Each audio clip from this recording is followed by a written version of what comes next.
तर आजचा आहे गुरुवार म्हणजे यांना सुट्टी असते, हप्त्याचा वीक ऑफ असतो यांचा। तर मी लगेच सकाळी उठले आणि त्यांना डुग्गूला आणि त्याच्या पप्पाला नाश्ता दिला, लगेच दूध गरम करायला ठेवलं, लगेच मी पण उभे नाश्ता करून घेतला। तर कळालं की दूध पण नासलं होतं, मग मी त्याचं लगेच असं कलाकंद बनवून घेतलं।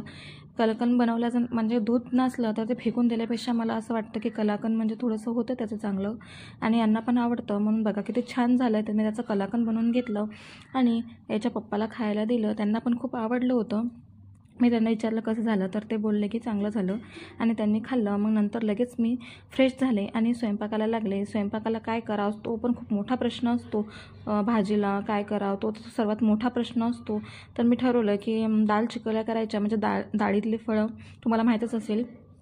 मग मी वरण लावलं, वरण शिजलं आणि पहिले आधी डुग्गूला फिक्क्या वरणामध्ये जिरं मोहरी कांदा टमॅटो फोडणी देऊन वरण टाकून त्याच्यामध्ये अशी पोळी करून त्याचे तुकडे करून त्या वरणामध्ये असे सोडलेत।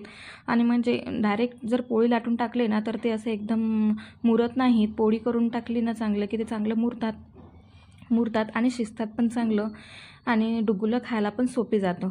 तर मी हे बघा अशी पोळी करून तुकडे करून त्याच्यामध्ये टाकले, तर बघा किती छान झालं। त्याच्यामध्ये गरममध्ये तूप टाकलं आणि वरून थोडीशी कोथिंबीर टाकली आणि डुग्गूला खायला दिलं। त्याचं तर झालं होतं। मग लगेच आमच्या स्वयंपाकाला लागले, लगेच मी तिखट वरण फोडणी दिलं आणि त्याच्यामध्ये अशा पोळ्या करून त्याचे तुकडे करून घेतलेत। सर्व पोळ्यांचे आधी तुकडे करून घेतलेत आणि वरण उकळी आल्यानंतर त्याच्यामध्ये ते तुकडे पूर्ण टाकून दिले आणि 10-15 मिनटं चांगलं उकळी येईपर्यंत शिजू दिलं। बघा किती छान दिसत आहे। मी त्याला फोडणी दिलं तिखट याचं आणि त्याच्यामध्ये हे तुकडे टाकत आहे आता सर्व लाटून घेऊन, आणि बघा किती सुंदर दिसत आहे। आणि आम्ही जेवण केलेत, सोबतच छान पापड तळली आणि जेवण केलं।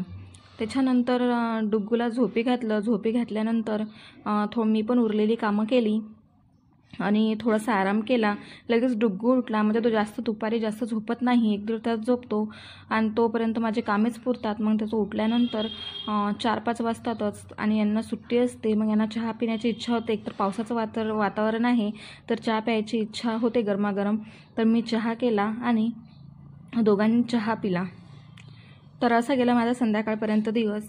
जर आवडलं असेल तर सबस्क्राईब करा, लाईक करा आणि भेटूयात नेक्स्ट व्लॉगमध्ये।